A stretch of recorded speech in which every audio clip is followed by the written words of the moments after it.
Vale.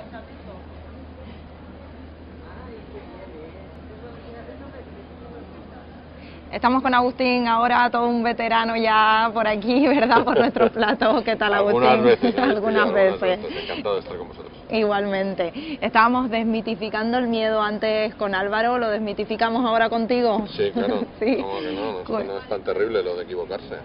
Que no. Claro, Cuéntanos. yo recuerdo una vez un gran directivo de una multinacional española me decía: ¿cómo nos ves en internet? ¿no? Y decía: ¿cuántas veces os habéis equivocado? Y me decía: ninguna. Digo: pues entonces ya tienes la respuesta. Aquí el que no se equivoca es el que no hace cosas. Claro que sí. La única manera de no equivocarse. Esos errores, cuéntanos que el miedo que se tiene a esos errores, ¿qué es para ti el miedo en el mundo de los negocios? Bueno, yo creo que hay mucha gente que hay una falta de formación sobre lo que son las responsabilidades cuando estás montando un negocio, y eso a la gente le asusta mucho, ¿no? Si oyes siempre lo de fulanito perdió la casa porque montó un negocio que le iba mal. Probablemente perdió la casa porque la avaló personalmente o porque tuvo ese tipo de decisiones, ¿no? La ley de sociedades separa muy bien el patrimonio personal del patrimonio empresarial, y eso la gente no lo sabe.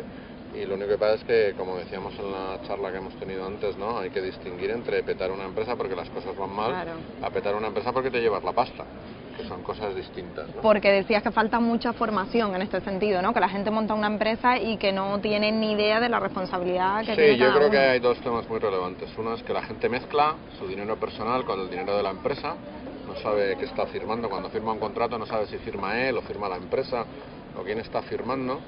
Y luego el otro problema está en que no, la gente para conducir una Vespi no te hacen un examen, para montar una empresa no, y entonces hay que saber la diferencia que es ser administrador, cómo es un proceso de cierre de una empresa, qué significa estar en quiebra técnica, cuáles son tus responsabilidades en cada caso, y yo creo que eso la gente debería preguntarlo, que no es tan difícil de entender, solamente hay que ir y preguntar a alguien que sepa.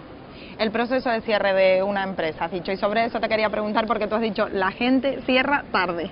Sí, yo digo siempre que hablar de cerrar una empresa es como preguntarle a tu padre si ha hecho testamento, ¿no? Es decirle: papá, ¿has hecho testamento? Y es como decir, como que, pero no quiero que te mueras, ¿no? Pues yo creo que el proceso de cierre de una empresa es igual, es algo que hay que planificar y hay que pensar en ello. Por todo lo que yo sé, generalmente cuando la gente decide cerrar una empresa ya es tarde, habría que haberlo decidido antes, ¿no? Entonces yo digo siempre que tú tienes que mirar cada día cuánto te cuesta cerrar una empresa, porque cerrar una empresa cuesta dinero, no es algo que se pueda hacer sin dinero si lo quieres hacer bien, ¿no? Entonces, el cierre de una empresa tiene responsabilidades, pues tienes que despedir trabajadores que tienen una indemnización, tienes contratos de alquiler que tienen penalizaciones, máquinas que tenías en renting y que vas a tener que dejar de pagar y tendrás que negociar con la empresa de renting en qué condiciones. Entonces hay que hacer esos números de cuánto cuesta cerrar la empresa, ¿no?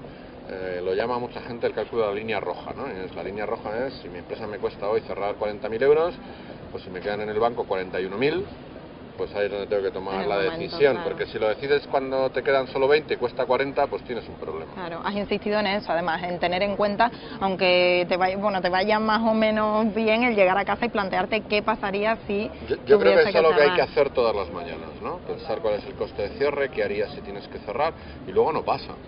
¿Vale? Luego yo no me planteo cerrar mi empresa todas las mañanas, simplemente hago el análisis de qué pasaría si tuviera que cerrar, cómo me condiciona y cómo me preparo para esa eventualidad, porque luego hay veces que los mercados desaparecen, los clientes cierran, y esas cosas pueden pasar.